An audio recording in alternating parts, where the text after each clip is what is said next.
Pardon me, good morning. This is Barry Knapp from Ironsides Macroeconomics at 7 a.m. Mountain Time on Thursday morning, August 1st. This is an unusual video that we decided to release following a report that we published yesterday after the Fed meeting titled Labor Demand Convexity. We're making this video available to everyone this morning, people that have signed up for the introductory or free version of our notes and look at our videos on YouTube, as well as to our paid subscribers. Of course, the paid subscribers are the ones that get the full details in the note. And it was a pretty extensive and non-conventional approach to really a deep dive into the labor market, which Chair Powell made very apparent yesterday is the catalyst for the Fed starting an easing cycle. Now, he gave no indication of where we're going and how fast we're going to get there. Our contention is they need to get to 4% by the end of the first quarter. That is the level that will painlessly disinvert the yield curve, that is not cause any more losses on bank balance sheets, open the bank credit channel, which is so crucial to the small business sector. At the core of our view here is the way the Fed conducted the tightening process was totally suboptimal and quite frankly, the wrong approach. They mostly eased through asset purchases. They mostly tightened through rate hikes. That caused the deepest yield curve inversion since the Volcker era. People love dunking on the inverted yield curve as a recession indicator. Yesterday, Powell dunked on the SOM rule, which is a 0.5% increase in the 3-month average of the unemployment rate, as a recession indicator as well.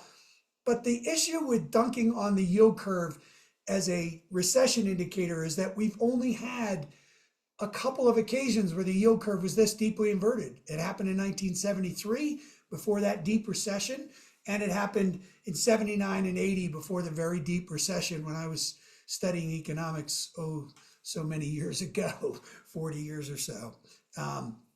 So to get to 4 by the end of the first quarter will not require, better inflation data. Powell made it pretty clear in his hypothetical about what would trigger a rate cut in September, that steady state for the labor market growth and inflation at this point, they would still likely cut in September. Those type of maintenance cuts aren't going to solve the problem. The problem being cracks in the foundation of the labor market at the small business sector that we don't measure very well. And that's what we really got into in this note. So the note was titled Labor Demand Convexity. And the idea of that convexity is the two most widely used models of the labor market by the Fed, the beverage curve that relates vacancies or job openings, and we got the JOLT survey this week, to the unemployment rate.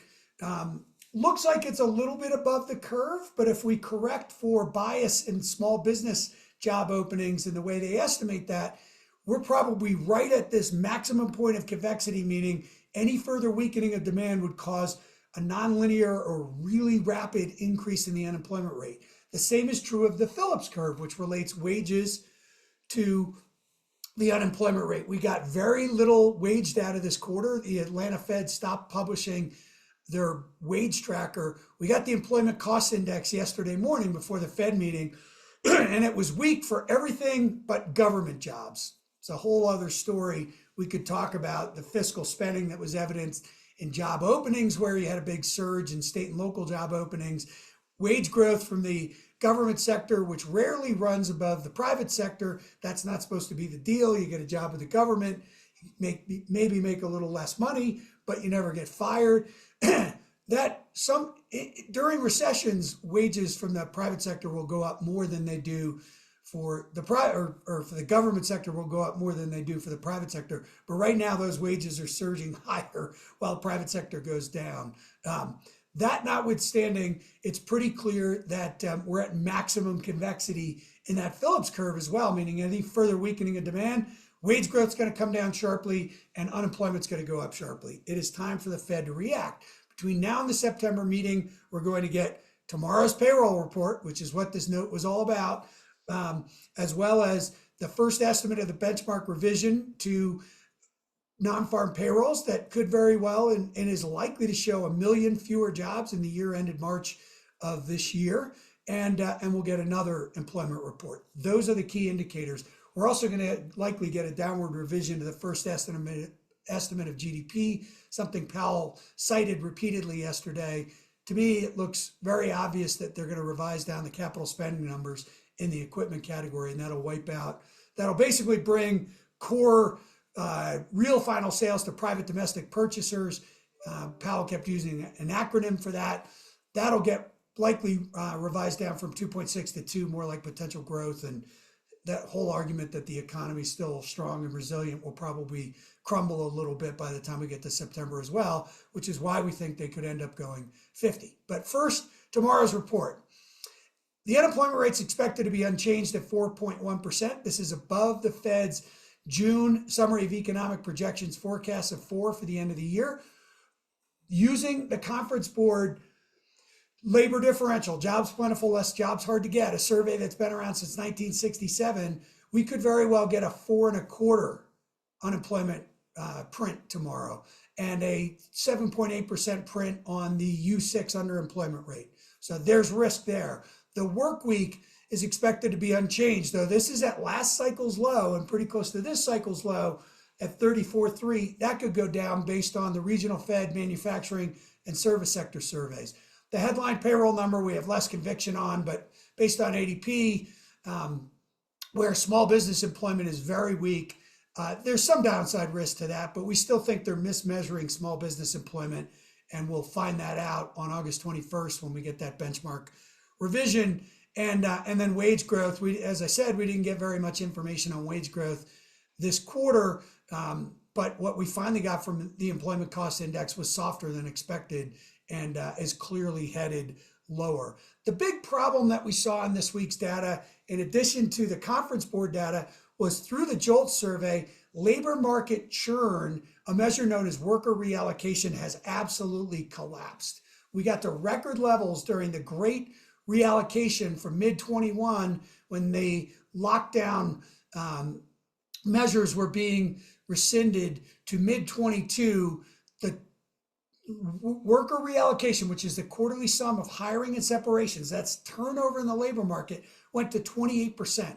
Yes, that means 28% of the workforce reallocated every quarter. That led to very strong productivity readings, including this morning's reading, but it's now collapsed all the way down to 22.5% levels we were last at in mid-2014 when the economy was struggling with the aftermath of the global financial crisis. The household sector was still deleveraging, and as was the banking system. That will lead to lower productivity going forward. Our model that forecasts average hourly earnings based upon that churn has average hourly earnings going down to 2.5% by the end of next year. That would lead to negative real income growth, most likely, and is a big problem. That's where Fed policy not only impacts demand, it also impacts supply. That turnover in the labor market is crucial. Unlike wages going up because we're running out of bodies, that drives down productivity, turnover in the labor market, people getting jobs they want, drives up productivity. And we're seeing the benefits of that now, but those benefits are about to end. And so that's a big problem. So those are the issues.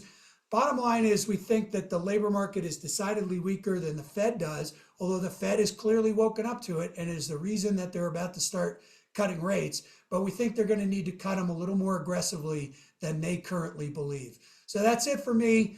Again, if you're a full client, paid subscriber, you'd get all these details in the note. And of course, you'd get our weeklies as well with our asset allocation and sector recommendations. Barry Knapp from Ironsides Macro. Good luck with payrolls tomorrow, everyone who's trading them. Thanks.